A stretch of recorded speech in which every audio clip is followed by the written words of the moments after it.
میرے سرکار ایک پہاڑی کے چٹان پر تشریف لے گئے. ان دنوں حضرت ابو بکر صدیق مکہ میں نہیں تھے. ان کا نام ابو بکر ابن قحافہ ہے. یہ رئیس مکہ کہے جاتے تھے اور بڑے بڑے مقدموں کے فیصل تھے. تمام مقدموں میں جب تک ان کا فیصلہ نہیں سن لیا جاتا تھا تب تک مقدمے کا انتم فیصلہ نہیں تسلیم کیا جاتا تھا. ان دنوں آپ تجارتی قافلہ کے ساتھ تجارت کرنے کے لیے ملک شام گئے ہوئے تھے, لیکن یہ ابھی شام پہنچے نہیں تھے. حضرت ابوبکر صدیق کی راستے میں ٹھہر گئے اور ٹھہرنے کے بعد ایک گرجا گھر تھا. اس گرجا گھر کے اندر آپ نے اپنے غلام کو بھیجا کہ جاؤ پوچھاؤ, ہم اپنے مال تجارت کو یہیں رکھ دیں, رات کا سناٹا ہے اور سویرے ہم لوگ چلے جائیں گے. جب غلام گیا اور گرجا گھر کے پادری سے اجازت لینے لگا تو گرجا گھر کے پادری نے کہا پہلے تم اپنے آقا کو بلا کر کے لاؤ. جب حضرت ابوبکر کو بلا کر کے غلام لے کر جاتا ہے, جیسے پادری کی نگاہ پڑی تو پادری نے کہا, میں تفصیل میں نہیں جانا چاہتا ہوں, صرف اجمال بتا رہا ہوں, تفصیل تو آپ کسی اور تقریر میں سن چکے ہوں گے حضرت ابوبکر صدیق کے اسلام لانے کا. چنانچہ فوراً وہ پادری کھڑا ہو گیا اور اس نے حضرت ابوبکر بن قحافہ کے ہاتھ کو اپنے ہاتھ میں لیا اور کہا, اے ابوبکر بن قحافہ, اب تمہیں ہمیں اجازت دو, ہم تمہیں امیر المومنین کہیں. تب تک حضرت ابوبکر چونک پڑے.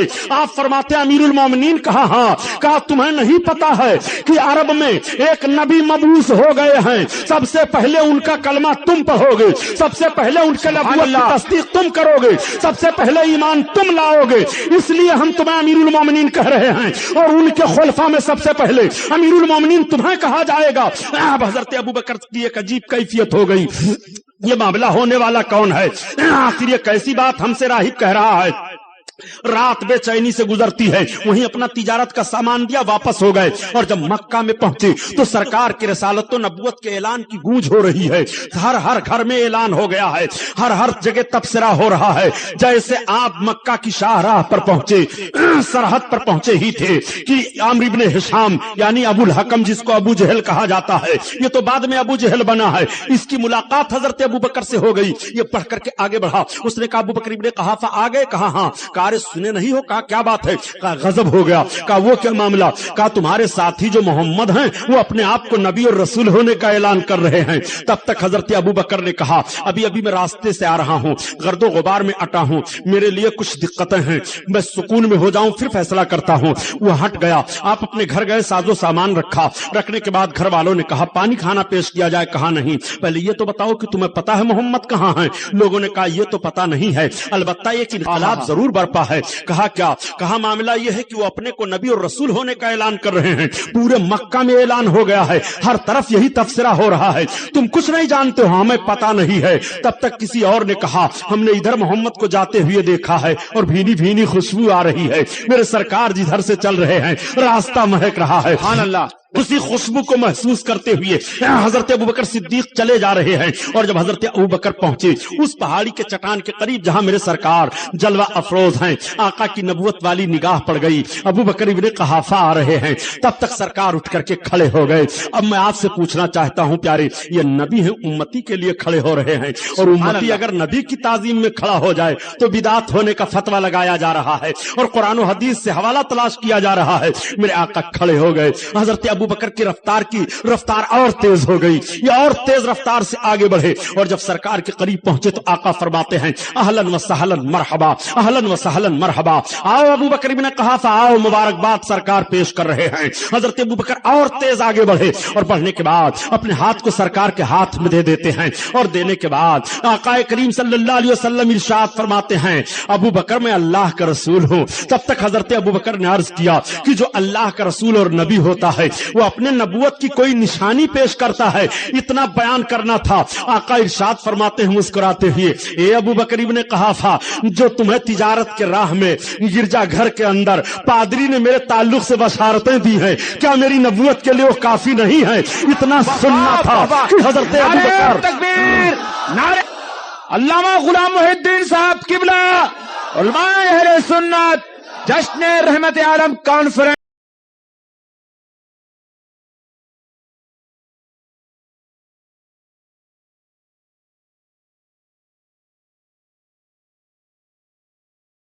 حضرت ابو بکر ابن قحافہ کو اور کلمہ پڑھا کر مذہب اسلام میں داخل فرما لیا. یہیں پر بمبئی کے مسلمانوں تم اپنے ذہن و فکر کو صاف کرتے ہوئے سمجھتے چلو کتنی بدماش جماعت ہے یہ جو رسول کے علم پاک پر اعتراض کر رہی ہے. میں پوچھنا چاہتا ہوں سب سے پہلا شخص جو مذہب اسلام میں داخل ہو رہا ہے نبی کونین صلی اللہ علیہ وسلم کے علم غیب کو دیکھنے کے بعد یہ سرکار کا علم پاک ہے کہ نہیں, یہ غیب کا علم ہے کہ نہیں کہ راہب سے بات گرجا گھر میں ہو رہی ہے, نبی مکہ کی سرزمین پر موجود ہے اور مکہ کی سرزمین سے ساری باتوں کی نشاندہی ابو بکر ابن قحافہ کے سامنے کرتے چلے جا رہے ہیں. یہ پہلے مرد ہیں حضرت ابو بکر ابن قحافہ جو اسلام کا کلمہ پڑھ کر کے اسلام میں داخل ہوئے. چنانچہ بچوں میں سب سے پہلے کلمہ حضرت علی نے پڑھا, عورتوں میں سب سے پہلے کلمہ حضرت خدیجہ نے پڑھا, غلاموں میں سب سے پہلے کلمہ حضرت زید بن حارثہ نے پڑھا. یہ معاملہ اس طور سے ہوا کہ جب مورخین اور محدثین میں اختلاف ہوا کہ سب سے پہلے کلمہ کس نے پڑھا تو کسی نے کہا کہ سب سے پہلے کلمہ سرکار کی بیوی حضرت خدیجہ نے پڑھا, کسی نے کہا سب سے پہلے کلمہ حضرت علی نے پڑھا, کسی نے کہا سب سے پہلے کلمہ حضرت ابو بکر نے پڑھا, کسی نے کہا سب سے پہلے کلمہ آپ کے غلام زید بن حارثہ نے پڑھا. تو پھر محدثین اس کی تطبیق کر رہے ہیں کہ مردوں میں سب سے پہلے کلمہ حضرت ابو بکر صدیق نے پڑھا اور عورتوں میں سب سے پہلے کلمہ آپ کی بیوی حضرت خدیجہ نے پڑھا اور بچوں میں سب سے پہلے کلمہ حضرت علی کائنات نے پڑھا اور غلاموں میں سب سے پہلے کلمہ حضرت زید بن حارثہ نے پڑھا. یہ وہ اولین ہیں جو مذہب اسلام میں داخلہ لے رہے ہیں. اب میرے آقا ارشاد فرماتے ہیں, ابو بکر ابن قحافہ آقا سے عرض کرتے ہیں ہاں آقا. سرکار فرماتے ہیں اب مذہب اسلام کے فروغ کے لیے کوشش کرو. اب حضرت ابو بکر صدیق اپنے طور سے کوشش کر رہے ہیں اور سرکار اپنے طور سے تبلیغ فرما رہے ہیں. حضرت ابو بکر کی کوشش سے حضرت عثمان اسلام لائے, حضرت عبد الرحمن بن عوف اسلام لائے, حضرت سعد بن وقاص اسلام لائے, یہ بڑے حضرت عبیدہ بن جراح اسلام لائے. یہ بڑے بڑے صحابہ حضرت ابو بکر صدیق کی کوشش سے اسلام قبول کیے. حضرت ابو بکر صدیق کو بھی بڑی زحمتوں کا سامنا کرنا پڑا. ایک موقع ایسا بھی آیا تھا کہ پوری قوم اور خاندان کے لوگ مخالف ہو کر کے حضرت ابو بکر صدیق کو بھی زد و کوب کرتے ہیں, آپ کو بھی تکلیفوں کا سامنا کرنا پڑا. میرے آقا نے ارشاد فرمایا ابو بکر رو نہیں, اللہ تعالیٰ ہر سختی کے بعد آسانی عطا فرمائے گا, اسلام بڑھے گا, اسلام غالب ہوگا. چنانچہ جب یہ لوگ کلمہ پڑھ لیتے ہیں ایک تحریک چل جاتی ہے اور مکہ کی سرزمین پر کلمے کی تبلیغ کی جا رہی ہے. گھر گھر میں اختلاف پیدا ہو گیا ہے, باپ بیٹے میں اختلاف پیدا ہو گیا, بیٹی ماں میں اختلاف پیدا ہو گیا, شوہر و بیوی میں اختلاف ہو گیا ہے. یہ کیسا ماحول برپا ہے مکہ کی سرزمین پر. مکہ کے لوگ آپس میں ایک دوسرے سے الجھ جایا کرتے ہیں, سرکار کا کلمہ پڑھ کر کے دامن میں بھی آ رہے ہیں اور مخالفت کرتے ہوئے بھاگ بھی رہے ہیں. اب کچھ بدماشوں کو فکر لاحق ہو گئی کہ محمد نے کیسا ماحول پیش کر دیا ہے کلمہ پڑھنے کا, لوگ ان کے پاس آتے جا رہے ہیں اور داخلہ لیتے چلے جا رہے ہیں. چنانچہ 8ویں نمبر پر حضرت بلال رضی اللہ تعالیٰ عنہ کا نمبر ہے, یہ 8ویں نمبر پر مسلمان ہوئے ہیں. حضرت بلال کا بڑا درد انگیز واقعہ ہے. واقعہ سنانا مقصد نہیں ہے بلکہ آج آپ کو میں بتا دینا چاہتا ہوں کہ آپ مذہب اسلام پر کتنی سختیاں اٹھائے ہو. اگر آپ ایک وقت کا فاقہ کر لو تو شاید آپ بددل ہو جاؤ گے, آپ کو ایک تھپڑ مار دیا جائے تو شاید آپ معاذ اللہ کلمہ چھوڑ دو گے, آپ کو کالی کوٹھری میں بھیج دیا جائے تو آپ سوچو گے کہ ہم کو اتنی دشواریوں میں مبتلا کر دیا گیا ہے. مگر میں آپ سے پوچھنا چاہتا ہوں مسلمانوں, رسول اللہ صلی اللہ علیہ وسلم کے سامنے آقا کے غلام کو کس طرح سے ستایا جا رہا ہے. حضرت بلال کا معاملہ یہ تھا کہ مکہ کے ایک بڑے رئیس امیہ بن خلف کے یہ غلام تھے اور جب یہ کلمہ پڑھ کر کے مسلمان ہوئے تو امیہ بن خلف نے کہا اے بلال تو میرا غلام ہے, محمد کا کلمہ پڑھ رہا ہے, ان کے دین کو تو نے قبول کر لیا ہے. حضرت بلال نے کہا دیکھو جسمانی طور پر تو تم جتنی خدمت مجھ سے لینا چاہو میں کرنے کے لیے تیار ہوں, مگر یہ دل میں نے محمد کو دے دیا ہے, میں نے ان کے خدا کو مان لیا ہے اور میں نے ان کو رسول تسلیم کر لیا ہے. امیہ نے مارنا شروع کر دیا اور حضرت بلال کو اتنا مارا جا رہا تھا کہ رسیوں میں ہاتھ پیر باندھ کر کے بچوں کے حوالے کر دیا جاتا تھا. مکہ کی ریت پر گھسیٹا جا رہا ہے, بڑے بڑے پتھر ان کے سینے پر رکھے جا رہے ہیں. یہ تقریر کے الفاظ نہیں ہیں پیارے, یہ تاریخ کے الفاظ سامنے رکھ رہا ہوں کہ حضرت بلال کے جسم کی چمڑی ادھر گئی ہے, حضرت بلال چیخ رہے ہیں. امیہ کہہ رہا ہے تیری جان ابھی جانے میں چند منٹ باقی ہے, تو محمد کا کلمہ چھوڑ دے. لیکن حضرت بلال اپنی زبان سے گویا یہ مفہوم دے رہے ہیں کہ حلق پر تیغ رہے, سینے پر جلاد رہے, لب پر تیرا نام رہے, دل میں تیری یاد رہے. سن لے, میں نے اپنی زبان سے محمد کے خدا کی وحدانیت کا اقرار کر لیا ہے اور ان کو رسول مان لیا ہے. اب تیر و تلوار اور مکہ کی ریت پر گھسیٹتے ہوئے اور پتھر کے زور پر ہم کو تم مسلمان سے الگ نہیں ہو کر سکتے ہو, میں اسلام نہیں چھوڑ سکتا ہوں. حضرت بلال کو بہت ستایا جا رہا ہے. حضرت ابو بکر صدیق صدیق ادھر سے جا رہے تھے, نگاہ پڑ گئی, حضرت ابوبکر صدیق دیکھتے ہیں اور دیکھ کر کے مایوس چلے آتے ہیں. حضرت بلال کو مارا جا رہا ہے اور باندھ کر کے تکلیف دی جا رہی ہے. سرکار کی نگاہ پڑی, آقا فرماتے ہیں کہ ابوبکر ابن قحافہ, عرض کرتے ہاں یا رسول اللہ, بتاؤ کیا بات ہے, آج چہرہ تمہارا کیوں اداس ہے؟ عرض کرتے ہیں یا رسول اللہ, میں آ رہا تھا اور امیہ جو رئیس مکہ ہے وہ حضرت بلال جو کلمہ آپ کا پڑھ چکے ہیں غلام ہیں ان کو مار رہا تھا, ان کی مار کو دیکھ کر کے میں برداشت نہ کر سکا. یا رسول اللہ, آپ اگر ہمیں اجازت دیں سرکار تو میں خرید کر کے بلال کو آزاد کر دوں. آقا ارشاد فرماتے ہیں اے ابو بکر, بلال کے خریدنے میں مجھے بھی شریک کر لو. اتنا کہنے کے بعد اب حضرت ابو بکر صدیق آگے بڑھے اور آنے کے بعد کہتے ہیں امیہ کہاں, ہاں, کہا یہ بتاؤ تم اس غلام کو مار رہے ہو, بیچو گے بھی؟ کہا ابو بکر میں تو سمجھتا تھا تم بڑے اچھے تاجر ہو, اس حبشی غلام کو کیا کرو گے؟ کہا مجھے دے دو, جتنی قیمت کو ہمیں دینے کے لیے تیار ہوں. کہا دے دو گے؟ کہا ہاں. 2000 درہم اس نے بتایا اور کچھ شرطیں رکھی. حضرت ابوبکر صدیق نے پیش کر دی اور حضرت بلال کو خرید کر آزاد کر دیا. اب ساتھوں ساتھ سرکار کی بارگاہ میں حضرت بلال کو لا رہے ہیں. اب جب بلال آئے تو آقا ارشاد فرماتے ہیں دیکھو اسلام کا ہلال آ رہا ہے, اسلام کا چاند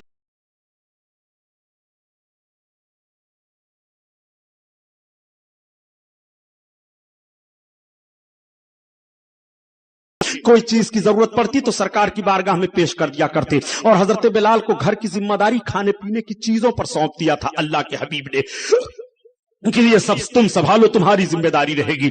حضرت بلال آزاد ہو گئے.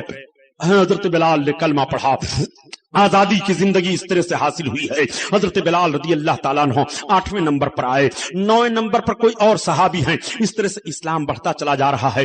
ایک خفیہ میٹنگ حضرت ارقم رضی اللہ تعالیٰ عنہ ایک صحابی ہیں ان کے گھر میں ہوتی ہے. چنانچہ تمام لوگ آ کر کے چپکے سے وہیں کلمہ پڑھتے ہیں. ابھی علل اعلان اس طرح سے کلمہ پڑھنے والے نہیں گھوم رہے ہیں. چند لوگ جو مشہور ہیں انہی کے کلمہ پڑھنے والوں کو, کلمہ پڑھنے کو مکہ کے لوگ جان پائے ہیں, ان کو بھی تکلیف دینے کی کوشش مکہ کے لوگ کر رہے ہیں.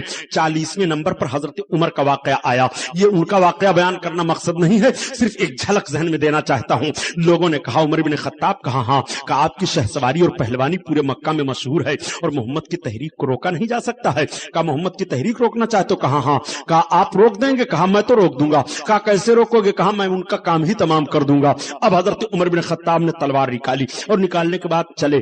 جا ہی رہے تھے کہ راستے میں ایک صاحب مل گئے. انہوں نے کہا کہ عمر بن خطاب کہاں کا ارادہ ہے؟ کہ محمد کو قتل کرنے جا رہا ہوں معاذ اللہ. یہ اس طرح سے جیسے انہوں نے کہا کہ محمد کو قتل کرنے. کہا ہاں. کہا ذرا اپنے گھر کی پہلے خبر تو لے لیجئے. کہا گھر کا معاملہ کیا ہوا؟ کہا محمد کا کلمہ تو آپ کی بہن بھی پڑھ رہی ہیں, آپ کے بہنوئی بھی تو پڑھ رہے ہیں محمد کا کلمہ, آپ کے بہنوئی حضرت سعید تھے.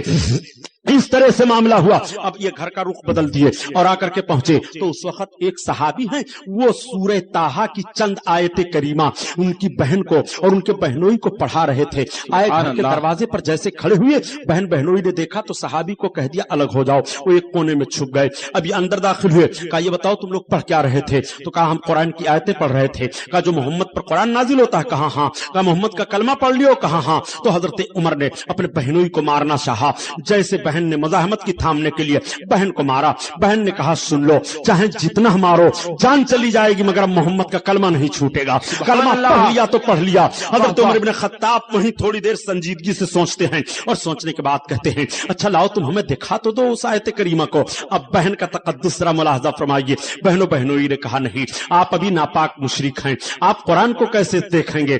چند تختی پر وہ آیات کریمہ تھی لکھی ہوئی. ان ٹکڑوں کو دیکھنے کے بعد حضرت عمر بن خطاب آپ کی آنکھیں بھیگ گئیں اور آپ اسی حالت میں آگے بڑھ گئے. میرے سرکار بیٹھے ہیں اور میٹنگ ہو رہی ہے. آپ کے چچا حضرت حمزہ اسلام لا چکے ہیں. چنانچہ کچھ لوگوں نے خبر کر دی یا رسول اللہ عمر بن خطاب آ رہے ہیں, وہ دکھائی دے رہے ہیں, تلوار ننگی لا رہے ہیں. آقا فرماتے ہیں عمر بن خطاب کے لیے دروازہ کھول دو. آپ کے چچا اٹھ کر کے جوش میں کھڑے ہو گئے اور اپنے ہاتھ میں تلوار لے لی. کہا سنو, عمر کی تلوار کا جواب میں دینا جانتا ہوں. اگر ان کی نیت ٹھیک ہے تو صحیح, ورنہ عمر کی تلوار ہوگی, عمر کی گردن ہوگی. ابھی دیکھ لینا تم لوگ. حضرت امیر حمزہ جوش سے کھڑے ہوئے. دروازہ کھلا ہوا ہے. حضرت عمر بن خطاب آئے اور آنے کے بعد آپ اسی حالت میں آقا کے قدموں پر گر پڑے. سر ان کے قدم پر ہے اور عرض کر رہے ہیں یا رسول اللہ مجھے کلمہ پڑھایا جائے. میرے سرکار نے کلمہ پڑھایا اور کلمہ پڑھانے کے بعد اسلام میں داخل کر لیا. وہیں پر پہلا نعرہ صحابہ نے لگایا تھا, نعرہ تکبیر, اللہ اکبر. اب سارے صحابہ باہر نکل پڑے. حضرت عمر بن خطاب نے کہا باہر نکلیے. سارے لوگ باہر باہر نکل گئے، آقا سے عرض کرتے ہیں یا رسول اللہ آپ نبی برحق ہیں؟ سرکار نے فرمایا ہاں۔ حضرت عمر بن خطاب عرض کرتے ہیں یا رسول اللہ ہمارا خدا ایک ہے؟ آپ نے فرمایا ہاں۔ تو عرض کرتے ہیں یا رسول اللہ ہم آپ کو اللہ کے رسول مان رہے ہیں، ہم خدا کو آپ کے کہنے پر ایک مان رہے ہیں، اب ہمیں ان مشرکوں سے ڈرنا نہیں ہے۔ کعبہ کی چوکھٹ پر حضرت عمر بن خطاب آئے اور آنے کے بعد اعلان فرماتے ہیں کہ جس کو اپنے بچوں کو یتیم کرنا ہو، اپنی عورتوں کو بیوہ کروانی ہو، وہ آئے ہمارے سامنے سن لو۔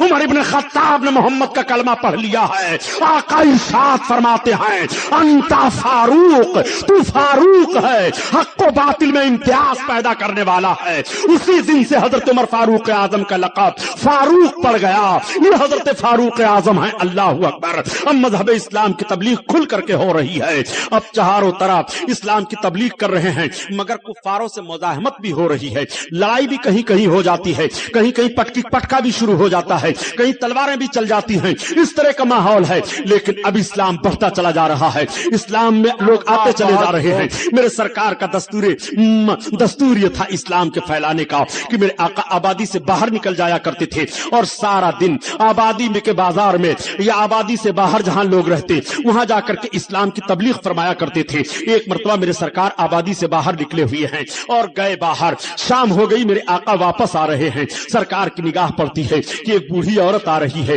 وہ بوجھ لیے ہوئی ہے، لیکن کبھی وہ اپنے بوجھ کو لے کر کے چلتی ہے اور کبھی زمین پر رکھ دیتی ہے۔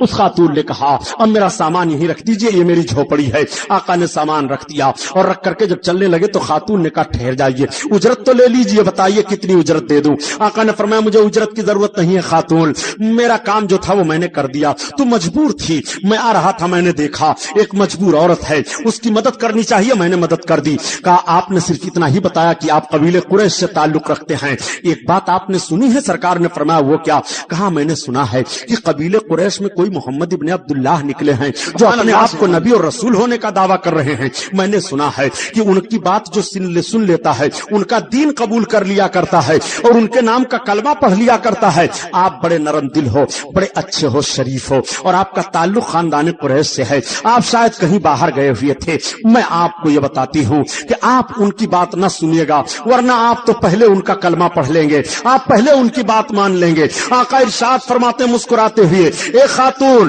کیا ان محمد کو تم نے دیکھا ہے؟ اس خاتون نے کہا نہیں مجھے دیکھنے کی ضرورت نہیں ہے، میں نے سنا ہے کہ جو ان کو دیکھ لیتا ہے ان کا مذہب قبول کر لیتا ہے۔